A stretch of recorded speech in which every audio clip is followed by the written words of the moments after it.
Hola y bienvenidos al podcast Un gato en tierra de perros, vuestra referencia para la política estadounidense, la cultura y mucho más.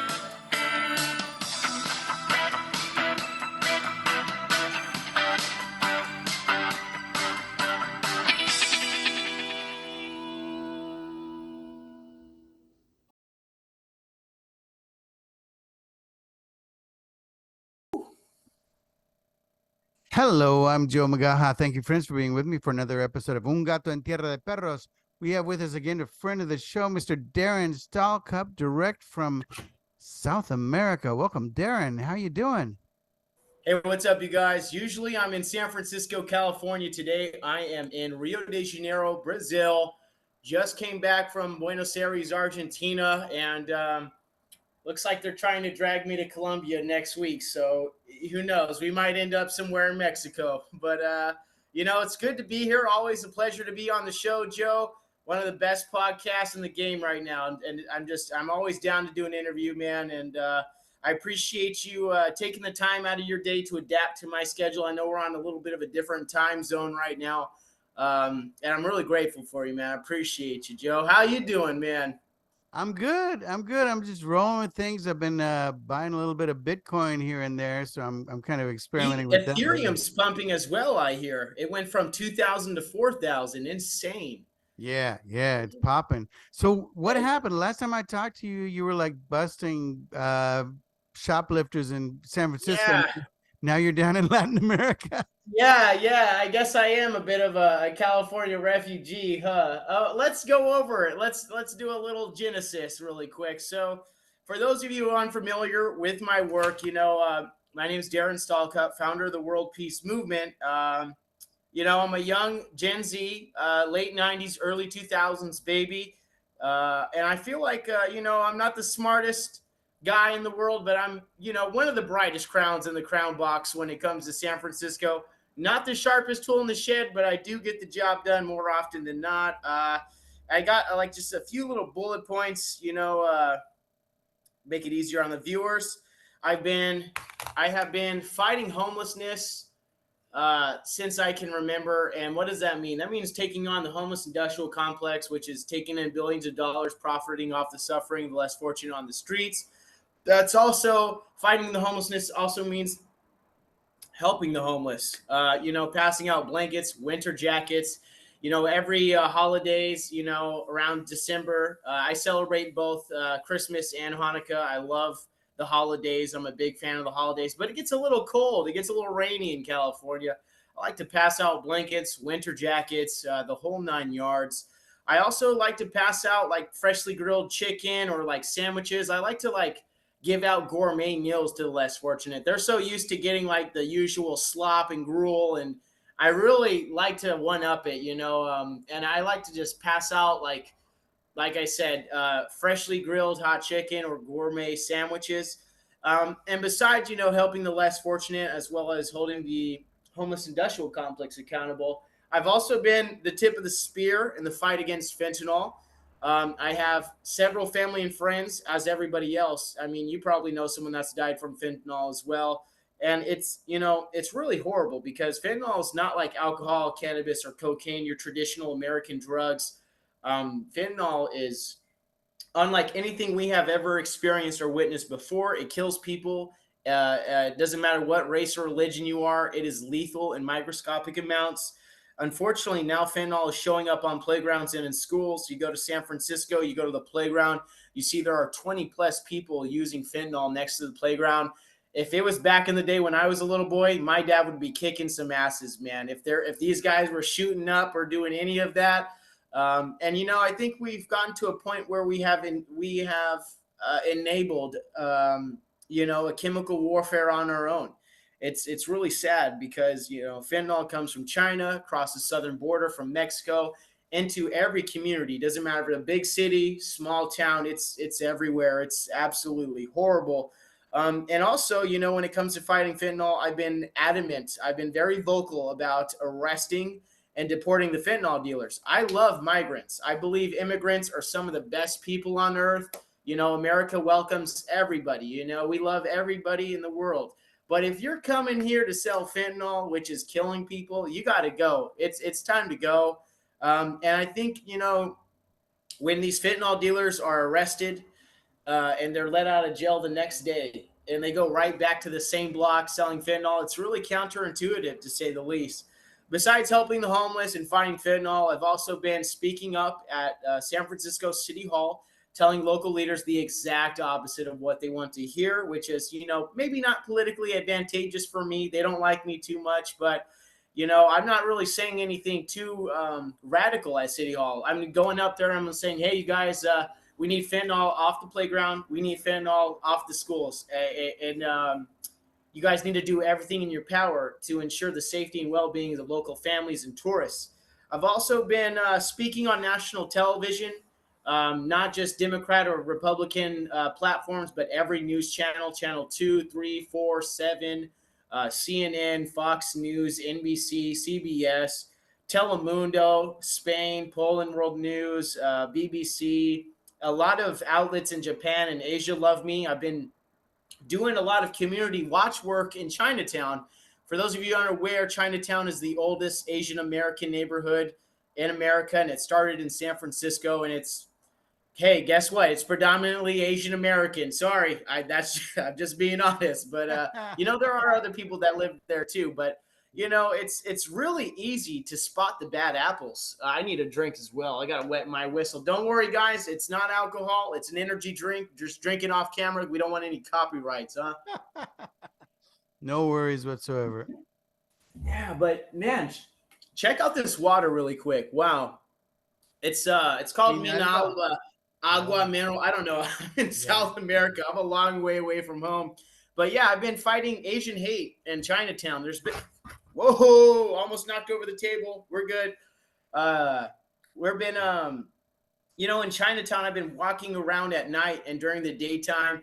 And, it's all the Asian Americans are pretty well normal behaved individuals. They mostly, for the most part, go to work, take care of their family, and contribute to society.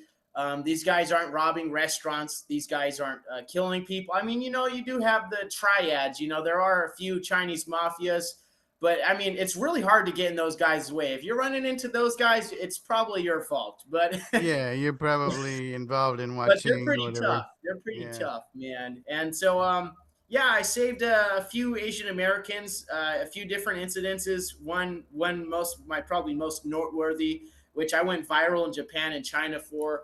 There was an elderly Asian American man who was getting beat up by a really young guy. This guy was on drugs. He was out of control. He was extremely violent.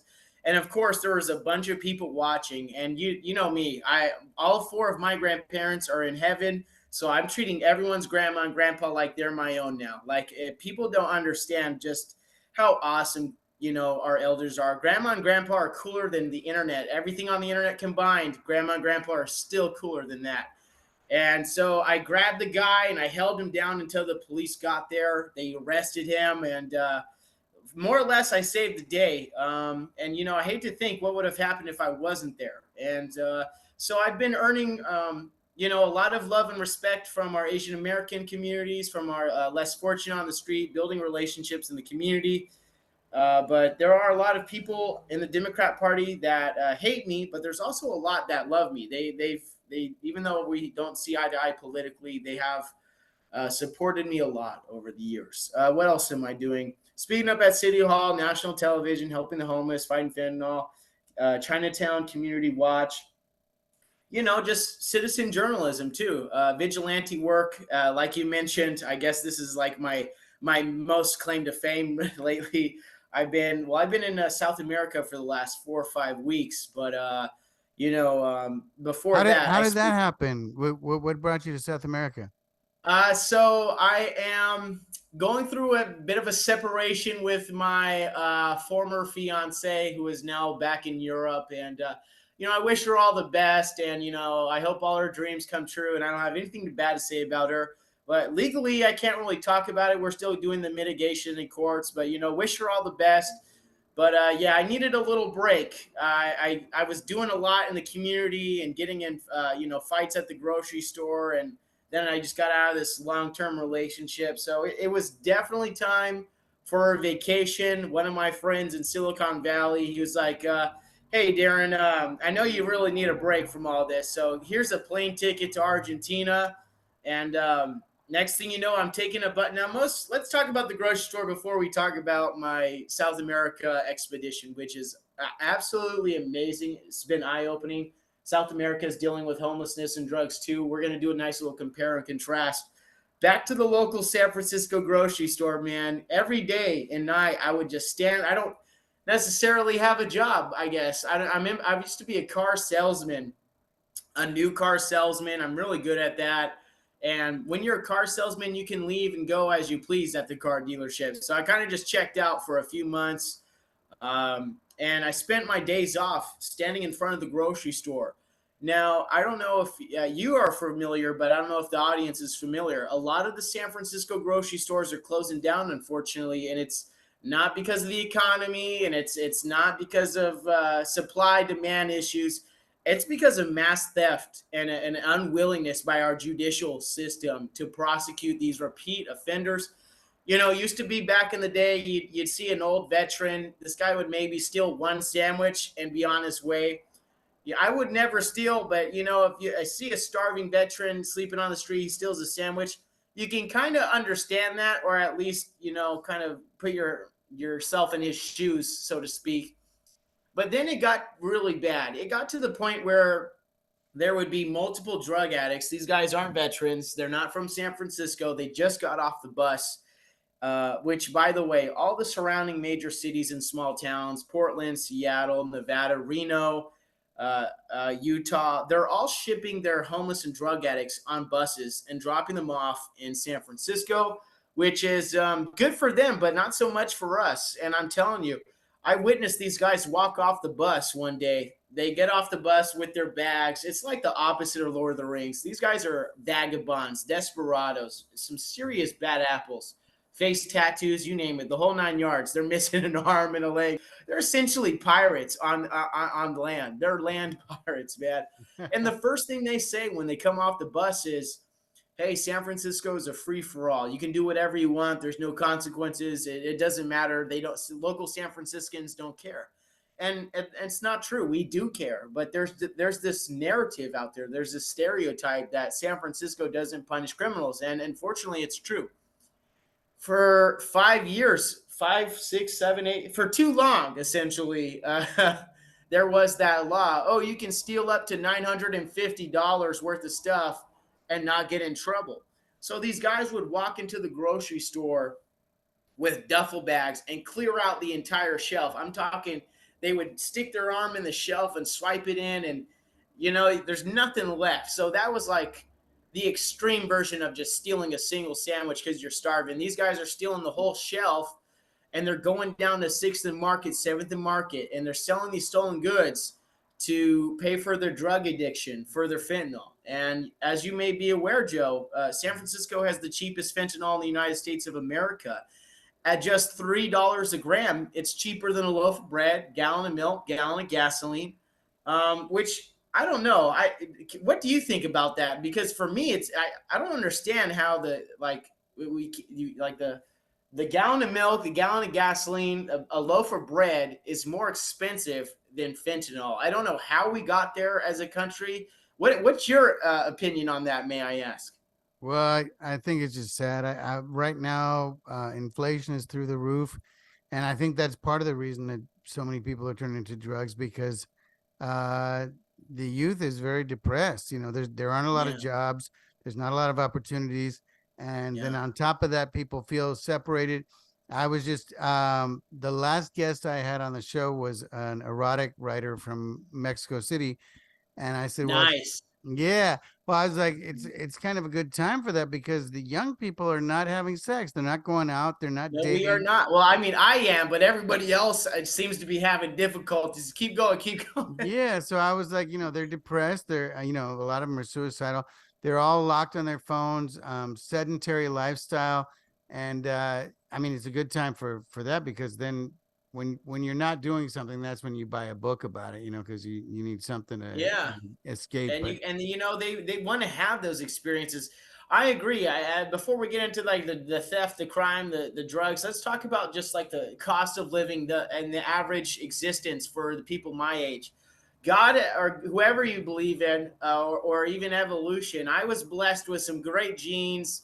Got a great head on my shoulders. I have three sisters, so I'm really good with talking to the opposite sex. You know, good looking guy, smart, handsome, funny, not arrogant. My confidence comes from my faith, and I remember a time when, I just got out of high school and I was like really wanting to connect with the opposite sex. I think we're kind of also hungry for love, maybe not so much sex, just like love. We want to make love. In the Yeah. 60s, the 70s, the 80s, the 90s, even the early 2000s, you go to a movie, you go to a concert, you get a meal, you could do all that for more or less like $50. And it's like nowadays you can't even step outside, especially in San Francisco, without spending like $100. And the cost of living, it's constantly fluctuating. It's like individual items or resources are going up and down. It's like we never get a general lowered cost of living. It's like, oh, this thing's expensive today, this thing's cheap today, or this thing's expensive tomorrow, that thing's cheap tomorrow. And it goes back to just our government. Hey, I'm all against socialism and capitalism. I prefer I prefer capitalism over socialism and communism every day of the week, twice on Sunday. But it's really sad. There are a lot of people in my generation who are slowly turning to socialism or communism because of the cost of living. And let's be honest, we are witnessing the greatest redistribution of wealth in the history of humanity. I mean, right now, as we speak, there are millions, if not billions or trillions of dollars fluctuating, changing, and shifting. We had our grandparents. They were all about working hard, setting aside money, and saving and building generational wealth. And I think that really set up the next generation. My parents, your guys' generation. You guys were set up maybe not perfectly, but enough to where, grandma and grandpa set you up to where you weren't going to die. So God bless grandma and grandpa. But Yeah. now the grandsons, the granddaughters and grandsons, we may be set up to where we can, we have a roof over our head, we have clothes, we have food, but it's like we're unable to get ahead. We're unable to save money, Mhm. not to toot my own horn or get into my personal finances, but my rent in San Francisco is $1,500, and I got in early. All of my neighbors in the same apartment building are paying like $2,000 at least. When I got into my apartment building in San Francisco, it was 2020. I was lucky to pay $1,500 a month. It's now 2025. Where did the time go? Your guess is as good as mine. But long Well, story between short, all of my COVID, neighbors, I guess yeah. you can't count the last, the 2 or 2020 does not 3 years. count, brother. No, it does Yeah. not. Everyone needs to subtract 1 year from their age. Definitely. If you were not outside, it does not count. Yeah. So Yeah. freaking yeah, all my neighbors are paying $2,000 a month for rent, and it's like a hole in the wall. And you can like go to Oklahoma or Alaska, and that's almost a mortgage payment on a big house. It's depends on where you are, I suppose. But even the people in West Virginia, even the people down and out in Arkansas or Alabama, they're even struggling now. And it's also like there's this new wave of anti-car stigma. I don't know what happened. America, we used to love our cars. We were very passionate about vehicles. I love the 1950s vintage classic cars, which, by the way, we're going to get into Argentina here in just a second. But I got to say, in South America, there are so many classic vintage cars, and I can't help but stop and take a picture. They are so well kept, Nice. and there's no robotics. You gotta maintain the engine, the oil. I don't even think, do they have a battery, man? Is there even a freaking battery? Well, there's a Oh, battery, but yeah, it's not like these electric cars. I mean, it's still basically a combustible engine. Yeah. Yeah. And they've been trying to basically make those illegal, or ban them in the United States, to the point where, they were saying it first in California. I think Gavin Newsom wanted us to stop being able to buy combustible engines by 2035. They've knocked that down, thank God, because I mean, for one thing, electric cars are expensive too. Not everybody can yes. afford them, But Joe, also, I got to tell you, let me stop you there respectfully. I unfortunately was put together pretty well in the sense of I went into a car dealership. Even though hey, you can be a car salesman and you know all the tricks of the trade, still go into a car dealership and get caught and just like they will sell you a car. And for me, I got an all electric vehicle, a Chevy Bolt. Um, and it was like they were trying to punish me for driving electric too. It was weird. Oh, we don't want you to drive combustible cars in California, but then they're also punishing the people who are driving electric vehicles. Listen to this shit, man. Having an electric vehicle in just having a car in general in San Francisco, whether it's gas or electric, you have to pay extra, not just your car note. So my car note was $630 on top of my $1,500 rent. My insurance was making me pay extra because I live in San Francisco, which I had to go to like 20 different insurance things just to find one that would be like, okay, we'll give you insurance even though you live in San Francisco. Because there's hundreds of car break-ins and car thefts, and California is a wild place. So if you can find car insurance in California, you might want to be a private investigator or a detective, or so you might want to get into that line of work. So freaking yeah, man. So every day my car was getting ticketed. 100. By the way, I may or may not have ADHD. We might get off topic. I might get distracted. Bear with me, audience. I appreciate your patience. Joe's doing everything he can to keep me focused. But yeah, No every morning I would wake up, walk down my apartment stairs, and you have another ticket. yeah, dude, you are so smart, Joe. Yes, Joe. Every day. But listen, it's like yes, every day I got a new $100 ticket, and I'm probably $2,000 or $3,000 worth of tickets to the city of San Francisco. But they're pretty lenient. You just volunteer at a local shelter or whatever. That I'm going to take that route. I'm volunteering anyway.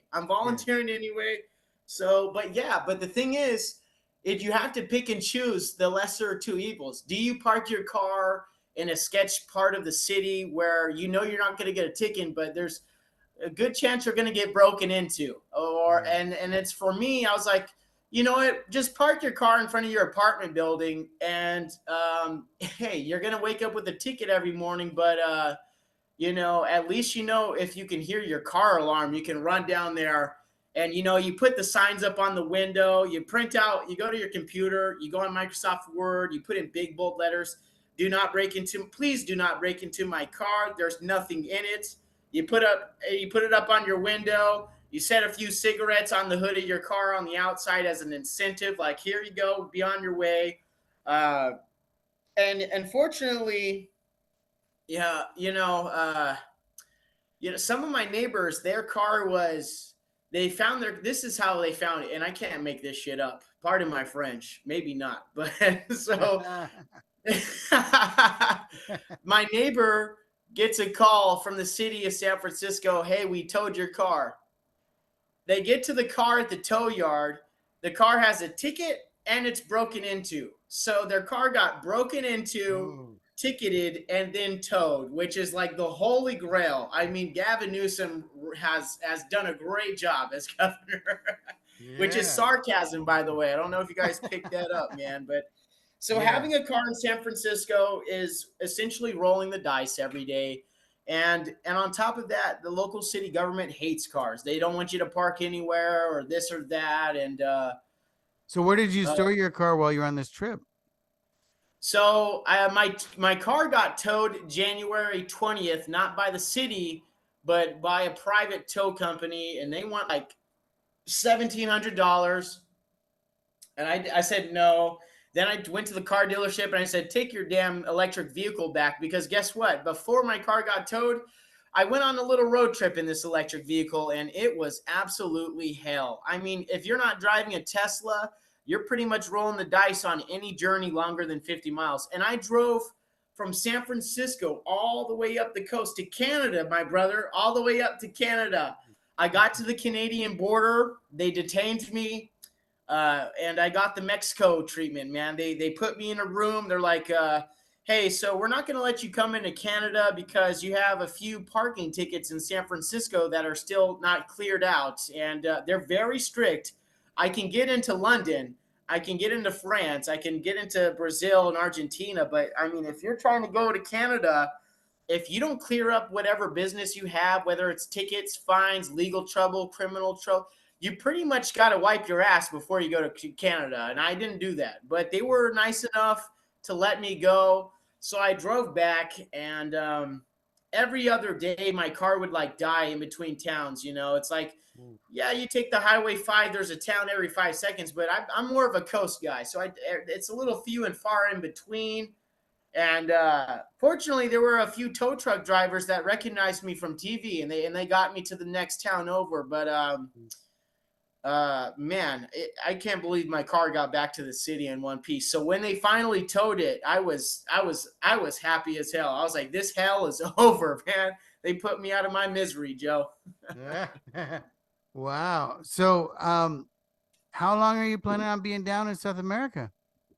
Well, so my only responsibilities really are my mom's birthday, I feel like, which is in July. And I was at home for my mom's birthday. And so I'm thinking September, October maybe, but no later than October. Although they did give me a 10-year visa. You pay $50, and Brazil gives you a 10-year visa. So I mean, nice. Can you work while you're over there? Or? Yeah, I got this remote job. I'm a consultant for a laboratory in Palo Alto, which does like DNA testing, and they pay me, once or twice a month. Not a lot of money, but hey, my dollar goes far. In the USA, I'm like, I can't even get McDonald's for less than $20.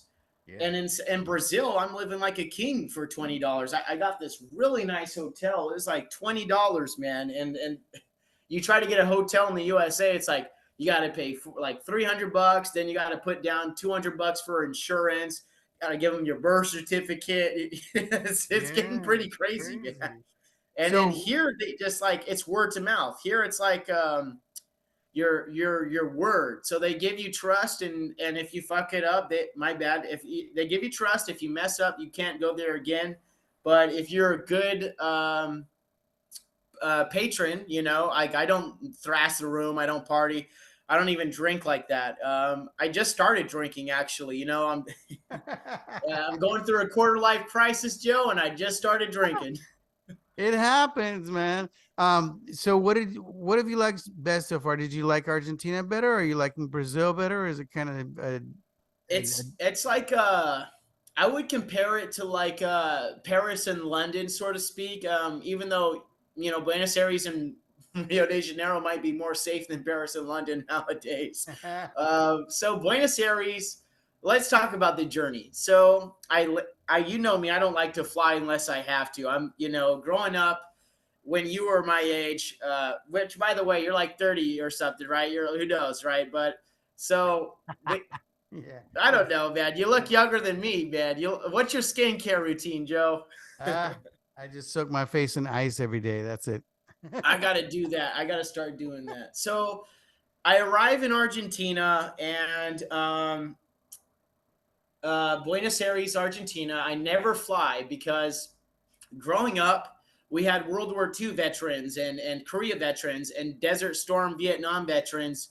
These guys have flown through crazy stuff. These guys are experienced mechanics. They can fix anything that's broken, and they love their country. So they're making sure they're fixing the plane to the best they can. They're not half-assing it. And the pilots, they're ready to go down with the ship. But nowadays, man, we got guys younger than me working as mechanics on the plane, and we got guys younger than me flying the plane. And I don't know about you, Joe, but I gotta say, my generation is not as trustworthy as your generation. And I don't mean to offend the people in my age group, but let's be honest, we all Googled our way through college, we all chat GPT'd our way through college. And you guys had to read the books, you guys had to write it down, and like, so you got your college degree, man. You're legitimate. When I was going to college in 2020, I dropped out. And one of the main reasons why I dropped out, brother, not because I felt like I could rock the world without a college degree, but all my classmates were cheating. They were Googling their way through college. they were chat GBTing their way through college. And for me, it just felt like their degrees were meaningless. And so, there's a large part of me that feels like we should not pass the torch to my generation yet until we get recertified. So I'm saying it right here, right now, Joe. Anybody born after the year 1999, they need to get recertified and they need to get retested. I don't care if my generation hates me. I have enough integrity to know that we are not ready to hold it down. We are not ready. Yeah, well, I mean, And thank you for allowing me to say whatever I want on this show. I've been holding that one in for a while, man. you can definitely say whatever you want. Yeah, you know, sadly, a college degree doesn't even guarantee a job anymore. It used to be, you could get a job Which if you gets have a back to the degree. economy. Yeah, Yeah. yeah, yeah. Some people, they like get their master's degree, they get their doctorate's degree, and they don't even have a job, man. And yeah, or it's they're like, working when at they do, Starbucks and they're like, yeah, yeah, dude. It's like that one, that 1980s movie where the detective or the cop, he like goes to the shoe shiner and he's like, "So, do you got any information on so and so?" And he's like, "Oh, it's gonna cost you." And then the next guy comes in to get his shoe shine, and it's a doctor, and the doctor is asking the shoe shiner guy, "Hey, I got this surgery coming up. How do I do the surgery?" And the shoe shiner's like, "You got to do an artificial bypass and make sure you don't cut the cartilage." And it's like, we got doctors shining shoes nowadays, and you know what? I gotta say, they're great at shining shoes, but they'd probably be better as doctors, man, or our society at least. Man, the value of the dollar. It's my whole life. Besides the fact that growing up in the San Francisco Bay Area, I saw my community go from being the cultural capital, art and music, uh, to a technology capital, to what seems like the fentanyl homeless capital. But alongside that, I watched the value of the dollar changed, and I know my grandparents and your grandparents. Hey, a Coca-Cola used to be a nickel or a quarter, right? Now you go into San Francisco, it's like maybe like $3, man. At least yeah, $3, yeah. more or less, roughly, a round number. Might even be four, just to get like a small, not a 2 liter, but like, those little 16, 12 ounce, And hey, my metric system's been off. Everyone's doing the kilograms out here. They're doing the Yeah. kilometers out here. So That by things, I grew up partly in Spain and I never got the metric system down. I mean, I know that like 40 degrees is super hot. I know that. But it's still, yeah, it's like, man. Yeah, I guess they said it was winter down here. It's freaking hot right now, brother. It's so hot, I'm gonna pass out. have you been to the beach yet? When did you get there? Okay, let's talk about my journey. Yeah. So I never fly, but I had to fly to get to South America because Mexico's not safe enough to take a bus down to. I want to take a bus down to. I should be able to take a bus from Los Angeles to Bogota, Colombia, but Yeah. unfortunately, we got that Darien Gap, that goddamn Darien Gap, which is just an untamed frontier. I mean, I've been to Alaska. Yeah. I used to live in an Eskimo village on the north coast of Alaska, Arctic Ocean. But I just something in my stomach says, "Hey, don't go through that Darien Gap. You got to fly this time, man. I know you hate flying." So I flew from San Francisco to Miami. Mhm. Miami. I love that song, man. It's a great song. I was in the Miami airport. Actually, they've improved a lot. The Miami airport has improved a lot, but they're pretty strict now, which is what I like. I like airports to be strict. I don't like when people are playing games at the airport. It's this is America. It's not a place to mess around. We need. I don't like what I'm seeing on the internet. All these videos coming out of these airports. People are acting a fool on the plane. The, People need to Yeah. understand It's the feds will shut you down. They will yeah. they will lock you up. Homeland Security is not playing any games. So Yeah. if anybody's watching this interview, you're going to an airport, your family or friends are going to an airport, tell them to take it seriously because this is not a game. This is life or death. This is but it's very safe. I guess flying is safer than taking a bus. So get to the good stuff, Darren. So I took a flight to Miami from SFO, landed in Miami. I got like 30 minutes to get to my gate. I'm running to my gate. I get there in time, like 5 minutes to spare. Got my passport, got my ticket. And the lady at the counter is like, we're going to let you go to Argentina, but first you got to show us proof you have a hotel in Argentina. So I like immediately like get an Airbnb for Argentina. And so there was a little bit of a hiccup there, but I got through. But yeah, just make sure you guys have your stuff ahead of. I know me, I never plan anything. I just go, show up, and when I get there, I did get a one-way flight. That's new. I didn't. I mean, I always back in the 80s, I would travel by the seat of my pants, and I would go to a city, and I never knew where I was going to stay till I got there. Yeah, dude. There's this guy from Spain I got to tell you about in 2 minutes. He had a crazy time too. This guy had so much bad luck, man. I can't wait to talk about it. But let me get to my part, dude. So I show them proof of my hotel. They're like, okay, we're gonna let you go. Stamp, and I land in Buenos Aires. Which, by the way, I flew over Cuba for the first time ever. And you know me, I'm like the American scout. I'm like taking notes of everything I see. I'm like looking at the roads and shit. And it's like from above, it looks communist. It looks socialist. Cuba looks socialist from above. The roads look like something out of Star Wars, man. And I don't know. Cuba was weird. It was a small island, actually, after all. And then I flew over Jamaica, and I was like, wow, that's where Bob Marley's from. And then as we're approaching the Amazon rainforest, the pilot gets on the announcer, and he's like, I don't know why. Usually there's a lot of turbulence over the Amazon, but for some reason, I've been flying for 40 years. For the first time ever, there's no turbulence over the Amazon, you guys. I was like, thank you, Jesus. Thank you, man. And so, what's it called? So I land in Buenos Aires, and the airport is actually really nice. And I've been to other airports, that they're pretty hard on Americans. You go to England, if you're an American, they just let you go. But if you go to like Portugal, Spain's even stepping up, or Germany, for example, they check the stuff. But you go to England, they don't even check. So in Buenos Aires, they were pretty welcoming. They're like, wow, you're an American. We don't need to know anything. Just show us your passport and just tell us how long you're going to be here for. And I was like, hey, I'm probably going to take a bus from Argentina to Brazil. I might be here a week, might be here a couple more days. They're like, okay, here's a 90-day visa. And if you stay in any longer, just check in. So I get to Buenos Aires. It's nighttime. I pay for a taxi. It was like actually a little more expensive than Brazil. So the dollar does go very far in Argentina. I would say for every $1 USA dollar, it's like maybe $3 in Argentina, whereas in Brazil, it's like $7 or $8. But this new 50% tariff Trump just put on Brazil, it's actually helping me a lot because things are going down in price. But we'll get to that in a second. So I get to my hotel.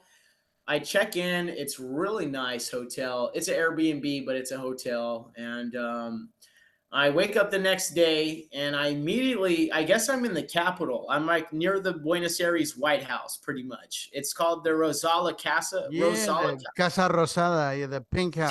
Seam. And it's so beautiful. It's just as beautiful as the White House, but it's pink. It's just like the White House, but it's pink. So I took some selfies. Walked on my hands, went to a nearby restaurant, got some coffee, and I was like, wow, the dollar is really going far out here, man. Then I met this girl. She was really beautiful, and I didn't know, she works in a very important institution for Argentina, and she's very good friends with the Chainsaw Man, if you know who I'm talking about. Milei. Yeah. So I was definitely treading lightly for sure. So we went on like 3 or 4 dates, and we had a great time, and we ended up making love, and it was beautiful. We shared a very passionate moment, to say the least. And I'm grateful for every moment I had there in Buenos Aires. I was in the city. I know people are pretty upset. Milei's cracking down, but listen, let me tell you, walking around Buenos Aires, it was safe, it was clean, and all of the bad apples, there were a few bad apples, but these apples were on their best behavior. These guys knew if they got out of line, they're doing serious time.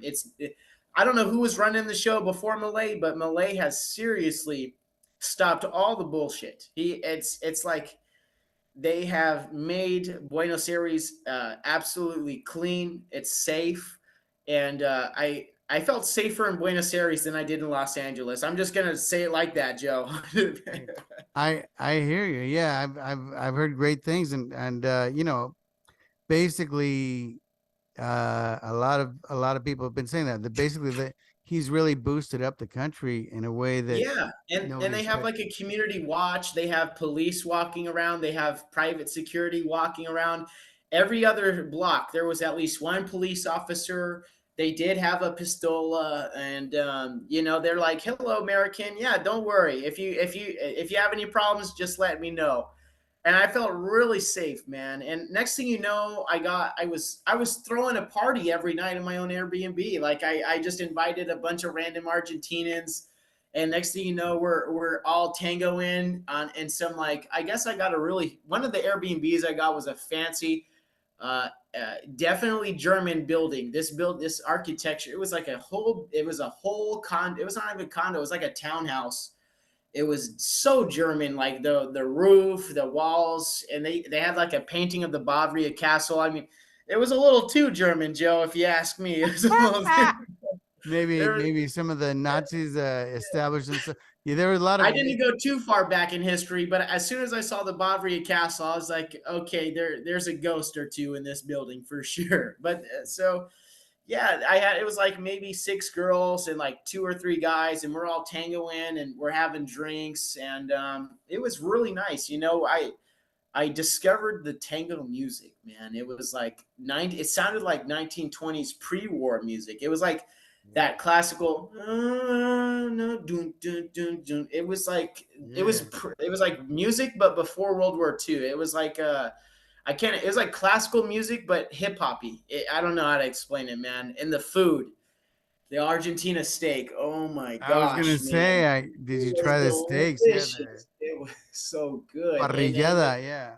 Oof. you got to try the Argentina steak, man. 10 out of 10 recommend. The restaurant was called Le Popular, spelt like the American word popular. You'll be Yeah. able to find it. Tell them World Peace sent you.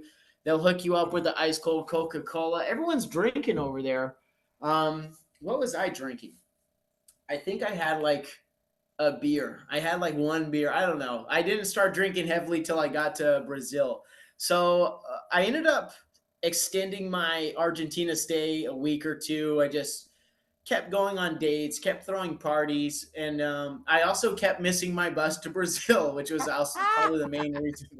Man, It'll I'm telling happen. you, if you guys are taking a bus in Argentina, you need to get there like 2 hours before. It's Mhm. not like the airport. You got to get there 2 hours before because that's how it's.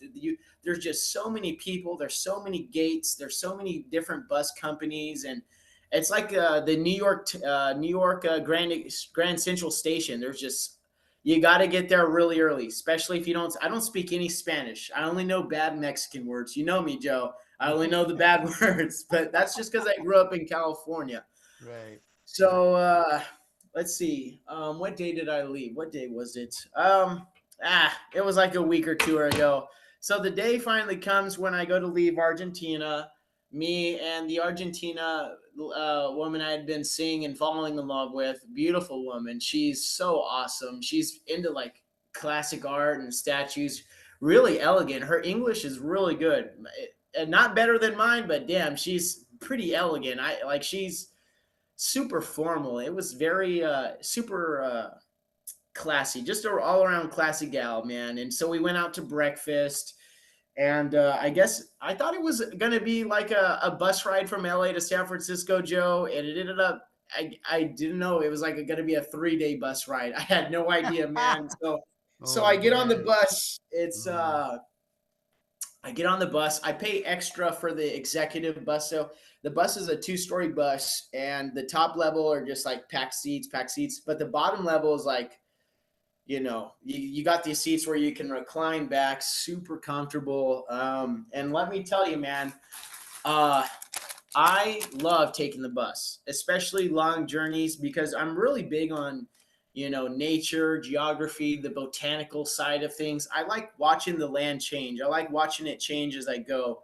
So I'm staring out the window all the way from Buenos Aires to Argentina, and it goes from like being the city of Argentina to like this Sacramento, Oklahoma Badlands, just like kind of like a not swamp, but just like a lot of farms and a lot of rivers, and then it turned into a lot of forests, and then it turned into some mountains, and then forests again, and then rivers, and so forth and so on. And we stopped in the middle of nowhere. And by the way, no Wi-Fi anywhere. Like the only time I had Wi-Fi was at the gas station.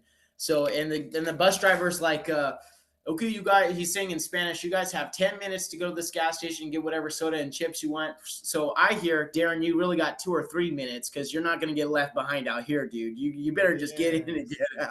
Yeah. So I go to the day, Good like, call, hey, mom, I'm still alive. Hey, dad, still alive. And, just letting everyone know, hey, turns out it's a 3-day bus ride, not a 1-day bus ride.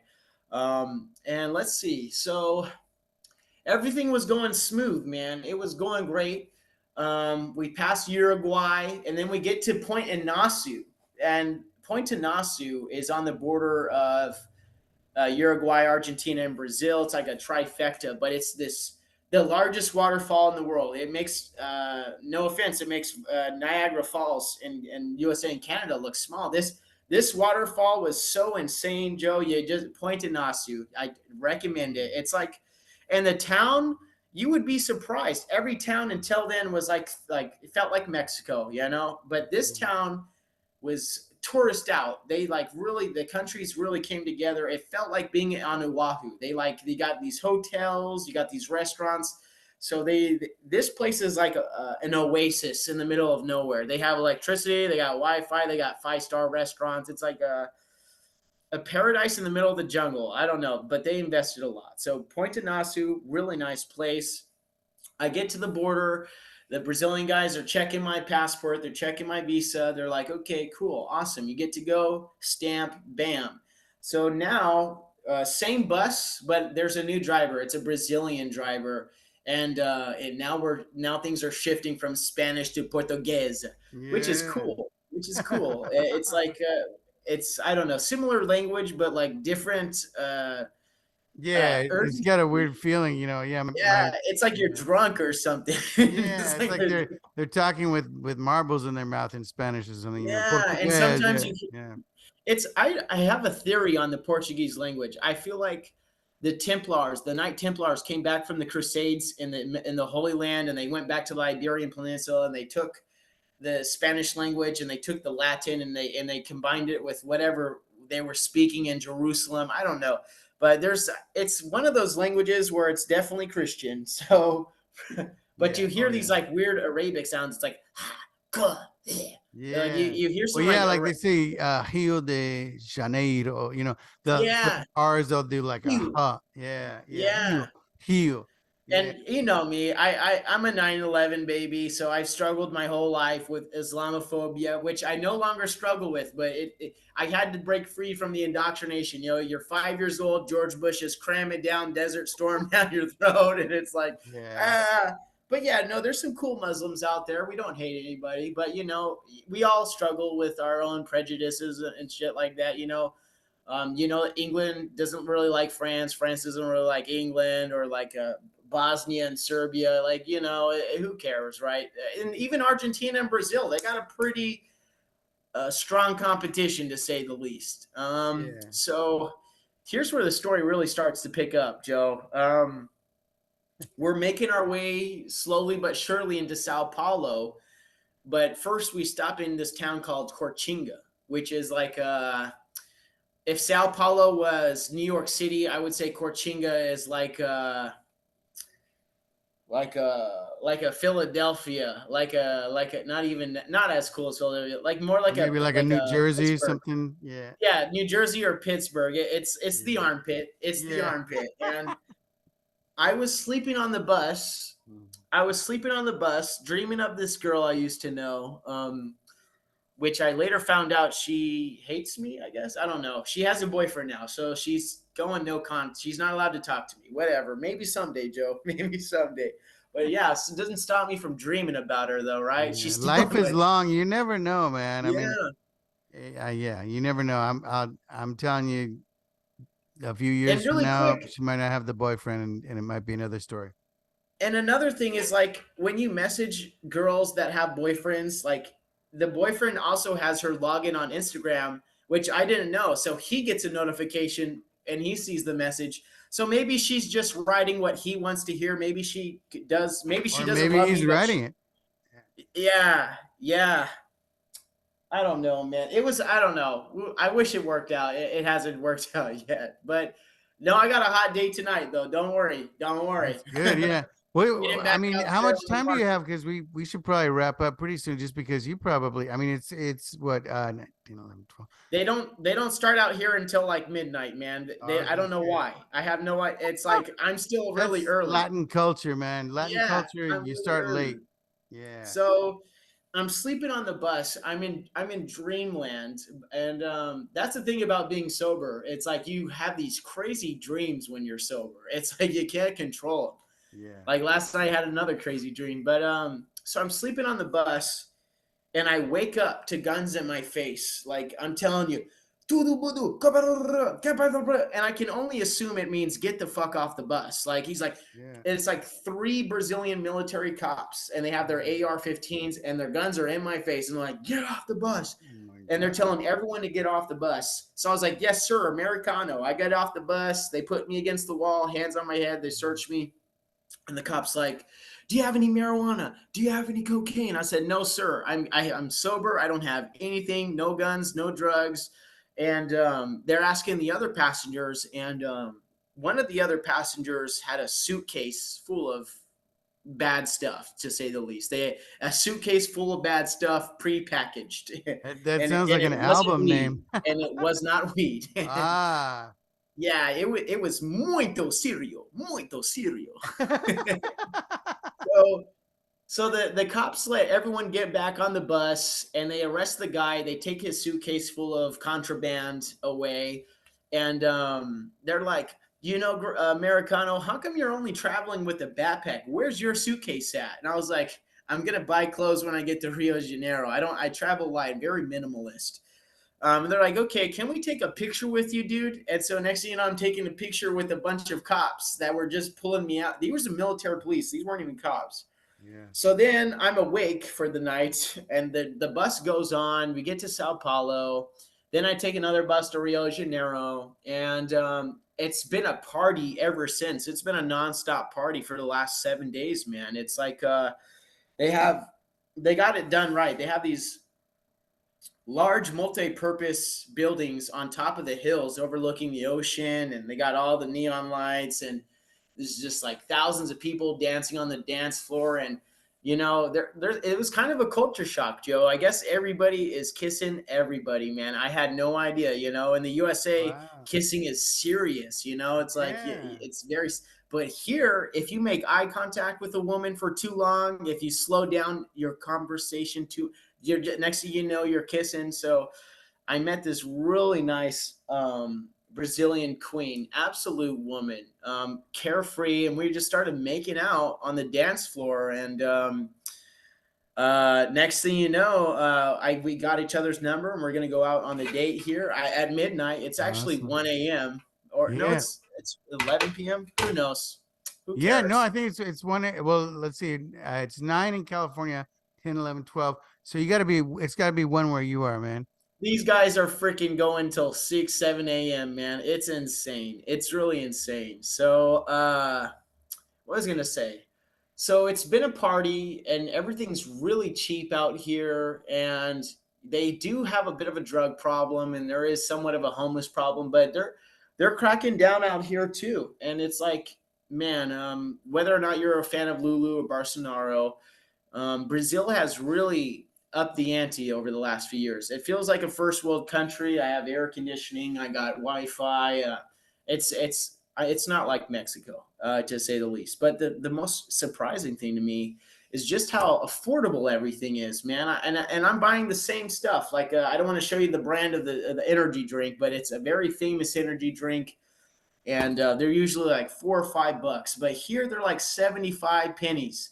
I go out to these restaurants, I get a steak with the fries and the vegetables and the onions and the beans and the rice, and it's like $8, $5. It's like Thanksgiving size plates for That's awesome. $5. That's awesome. Yeah, And wonderful. in San Francisco, you get a little baby meal. You get a small meal with some eggs and maybe if you're lucky an avocado for like $25. So it's a culture shock on the love side. It's a culture shock on the economy side, but also the just like the karaoke lifestyle. I've been going to the beach every day. You go to the beach during the day and then you party at night, and there's just so many people. It's like San Francisco, I don't know what happened. There used to be a lot of great parties in San Francisco, and now it's just like everyone's super guarded. Everyone's got their walls up, and here in Rio de Janeiro, whether you're in Botafogo or Copacabana, Ipanema, or even Belo Horizonte, it's just like insane. Just so many young people partying and having a good time and socializing. And hey, at the end of the day, partying isn't everything. If anything, it's a distraction. But the youth does crave a social experiment. We Yes, yeah, experience. and you need connection. That's what it's all about. I mean, partying is no fun if you're on your own. The whole point is Yeah, connecting to other people, you know. yeah, I agree, man. And so I don't know if I'm gonna go to Colombia or not. I'm probably gonna hike Cristo tomorrow. Tomorrow I'm gonna do the hike up to the Cristo, which is Yeah, gonna to be the great. statue. Oh, wow, that'll be awesome. Oh yeah, I love a good pilgrimage. Love a good pilgrimage. I don't know. I think I'm probably gonna pass on Colombia though. I'm really enjoying Rio de Janeiro, and I know my friends want me to go to Colombia with them, but it's like, what is there in Colombia? Yeah. Well, you can, More partying. I can't yeah, handle more more partying. partying. I mean, there's I think there's snorkeling and stuff like that. Yeah. There's really good beaches as well, I believe. And They want me to go to like Medellin. I know there's Bogota and the other places. They want me to go to Medellin, which is like I guess their tech capital. And I guess the dollar goes even further over there. And it's been nice, to get away from the trenches of San Francisco and California every day out there fighting the good fight at the grocery store, helping out the homeless, holding the corrupt politicians accountable at City Hall, speaking on TV. I have a lot of weight on my shoulders. I've become something of the face of San Francisco. There's a lot of techies, sure. There's a lot of famous sports stars, but when it comes to San Francisco politics, unfortunately, I can't get out. I That's the thing about politics. Once you get in, it's hard to get out, and it's nice to get away. I consider this a strategic retreat while I recharge, recuperate, and kind of just focus on myself for once. My for the last several years, I've been putting everybody else in front of me, and now I'm putting myself first. And it feels good, Joe. I'm glad we made it to this interview because there were some times where I didn't think I was going to make it. There were a lot of times where I almost died, and it's really scary to think about just how yeah. blessed I am to be here. And I'm so grateful to be doing this interview with you because it gives me a chance to share my story with the world. And let's be honest, you didn't give me a script. I don't have a script. This is all just a free conversation. Any Absolutely. questions for me, Joe? Well, I just was gonna say, I hope you enjoy the rest of your trip, and I hope you have a blast on your date tonight. And keep me posted. If you do end up in Colombia, let me know. Maybe we can have a call over there. Yeah, Um, you have a lot of friends in South America yeah. and Oh, yeah. Central America. Yeah, for sure, for sure. Yeah. So I think either way, I'm jealous. It sounds like you're having a blast, and I'm happy for that because you deserve it. Yeah, man. And I gotta say, you don't have to be rich to go to Argentina or Brazil. Just get a one-way flight. It's like $300. The hotels, you can get a cheap hotel for $10. I'm just spending, an extra $20 because I want to have a little more accommodations, so to speak. But these hostels, These hostels are like $2 or $3 a night, and they're really. I'm kind of sad because the hostel experience when you go to a new country, you get to experience all the other travelers who are traveling on a budget. So I'm missing out on that, that good stuff. If you ask me, I'm missing out on some really good stuff. But maybe I'll hit up a hostel the next few days just to go. What else? What else? Yeah, my website World Peace is doing well. I got like besides doing the online consulting, I have a website. I'm selling World Peace t-shirts, which I'm not going to advertise on your show, but Oh, feel just free. know, Feel free. yeah. Yeah. Buy World Peace t-shirts, everybody. We also have the Paz Mundial t-shirts as well for the people who want Spanish or Portuguese. And it's nice because I'll be in another country and I'll be making some t-shirt shells, and the money will come in, and it's kind of like I'm living off the fruit of my own labor, so to speak. What are my game plan? What does the future look like for Darren? Yeah. Yeah. Do you have a I want plan for when you get to. back to San Francisco, or are you I'm going to be thinking, hitting the ground running hard when I get back to San Francisco. I'm going to be taking back the city by storm, and I'm going to do my best to unite the Democrats and Republicans. I think there's a lot of bipartisan stuff that could really actually make a lot of progress. I also want to get back to helping the environment. I'm not really a Greta Thunberg kind. I'm not really a virtue signal or monetize Mother Nature's natural death life cycle, but I want to get back to cleaning up beaches and planting trees, just like actual steward of the land stuff. Which I hate that, like, whenever I talk about the environment, people automatically assume I'm like some super far left guy that's like super da da da da da, and it's like, no. I think no matter what political party you are, we should have a great, profound, deep respect for Mother Nature. And I've also been talking to a few people in Argentina and Brazil. I'm like, hey, you guys have a really beautiful environment here, the tropical jungles, the breathtaking beaches. Make sure you guys start now, start early with taking care of the environment, because if you don't, it's going to end up like San Diego. You're going to have Tijuana sewage coming in on the beach and all that. Yeah, I want to get back to the community work, and I want to get back to the environment work. And it's nice to get away from like the news and the politics. It was a lot. The president of China visits San Francisco, and they're passing me the ball, and everyone's watching this guy. And it was intense, Joe. It was getting pretty intense. How you holding up, man? I don't know where you are, but it looks cool. I'm in SoCal. I'm chilling. I mean, quote unquote chilling. It's like 90 degrees during the day, or more than 90 degrees.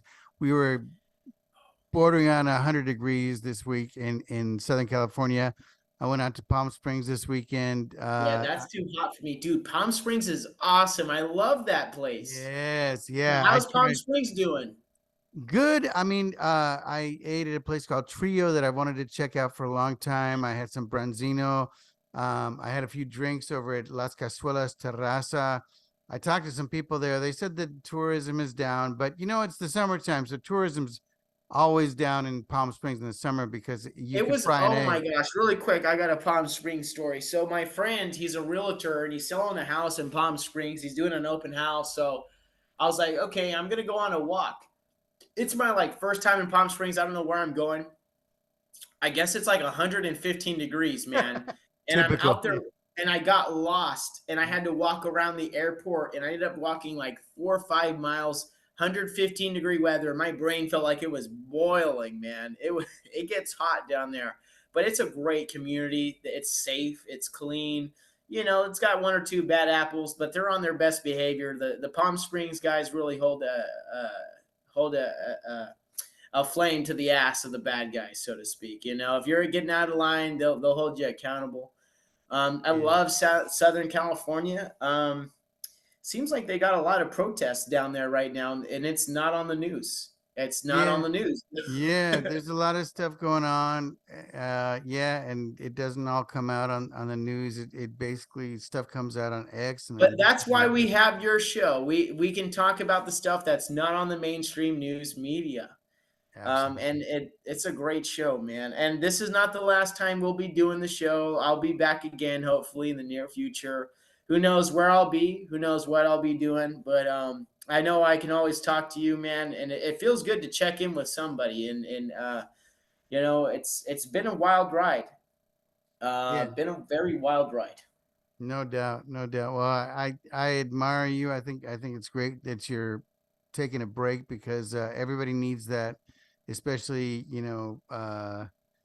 a lot of people think these are really dark times. I feel optimistic. Do you feel positive for the future?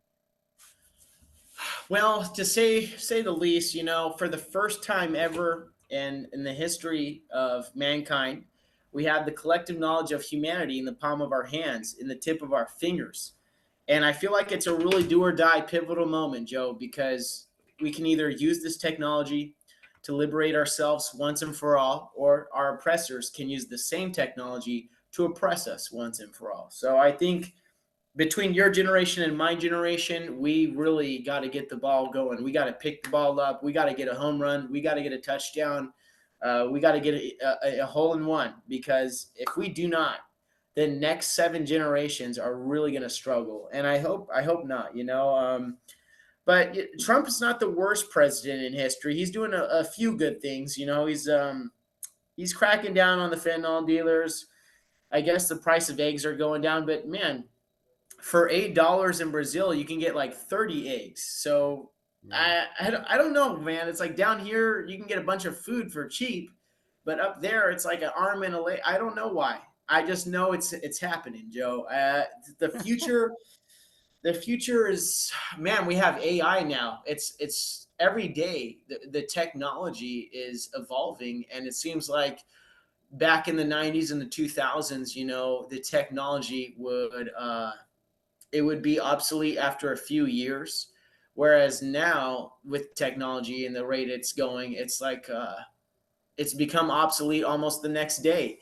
Right now, Grok and ChatGPT are neck and neck in the AI race, and every day AI is improving. And it's like, at what point do we evolve technologically so fast to where humans can adapt?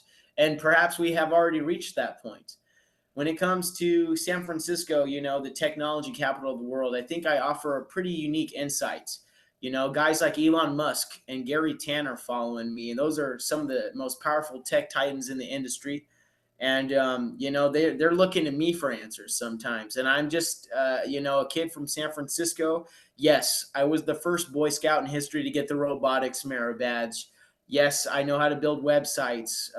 My coding knowledge is pretty limited, but I grew up on Star Wars and Star Trek, so I'm pretty tech savvy, and I feel like I don't know. I have no idea. It's hard to predict where we're going to go. It really is, because on one end we can have a utopia, and on the other end we can have a dystopia. And I think it's going to require people of all races and religions to set aside their differences. And at the end of the day, I feel like we're all brothers and sisters. Love is the answer. It doesn't matter what race or religion you are. Love is the answer. Together we can save the world. And there are good and bad Christians. There are good and bad Jewish people. There are good and bad Muslim people. There are good and bad Hindus. The whole 9 yards. No matter where you go in the world, every city has their problems, their struggles. No matter what group of people you're dealing with, there are good and bad people everywhere. Every tree has a few bad apples. But I'm getting really tired of this Apple device right here, man. I'm like, when is the Tesla phone gonna drop? This iPhone is starting Yeah. to really piss me off. I don't know. I used to love Apple, but now it's like I can't even take a picture without the phone go, oh, you don't have enough memory. Okay, so then I pay for the storage and all that. It's like, oh, you got to pay more. And I don't know. We need to get away from commoditizing everything. Everything's become a commodity. And we need to get back to humanity. And I think one of the things I've learned since being in South America is uh, just the quality of life is might be more important than the politics or the virtue signaling. It's like, can you go to a restaurant and get a meal for a decent price? Can you walk the beach at night without getting robbed? Sometimes, there's been a few gringos that have been got. But hey, you're walking around by yourself at night. Mhm. It'll And then happen. you look at Oakland and you see it looks worse than Mexico. We have the world's fourth largest economy. California's economy is larger than England's, larger than Japan's, larger than Brazil's, larger than Argentina. And like unfortunately, we're the world's fourth largest economy, but we have third world conditions. So it's going to take a lot of work. And Rome wasn't burnt. I mean, Rome wasn't built Yeah. overnight. It might have burnt down overnight. Freudian slip. Yeah, I was Yeah. gonna say, if things truly hit the fan to the point where it's out of control, could you picture yourself moving down to Latin America permanently?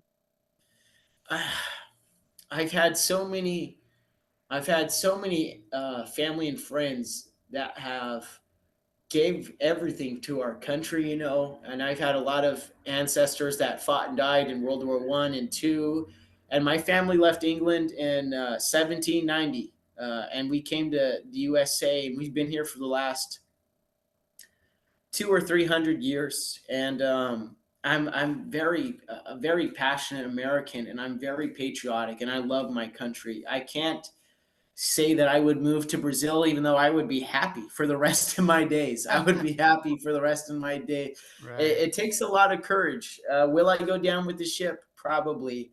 Should I get out while the getting's good? Probably. Will it get worse before it gets better? Probably. But Probably, yeah. I think we also have all this technology. Maybe like I don't know. California would look like Dubai without Gavin Newsom. I got to tell you, man, it's insane. It's Yeah, insane. yeah. Well, I want to thank you. I hope you have a great date tonight, and I hope it all I'm goes ready to well. rock and roll, man. I have no doubt. Keep me posted on things. Let me know where you hit next, and we'll touch base. Thank you for checking in on me, Joe. I really appreciate you making sure I'm alive. I can't believe we're speaking English right now. You're the first person I've talked to from America in a long time, man. It means a lot to me. There aren't too many people reaching out. There's a lot of people who are mad that I left California. You're like, hey, I thought you were saving California. I need a break from the trenches, man. So I appreciate you checking in, and I wish you all the best. And I look forward to our next conversation, hopefully sooner than later. That sounds great. Obrigado. And to all our Muito friends listening, obrigado. muito obrigado. To all our friends, thank you so much for listening. And until next time.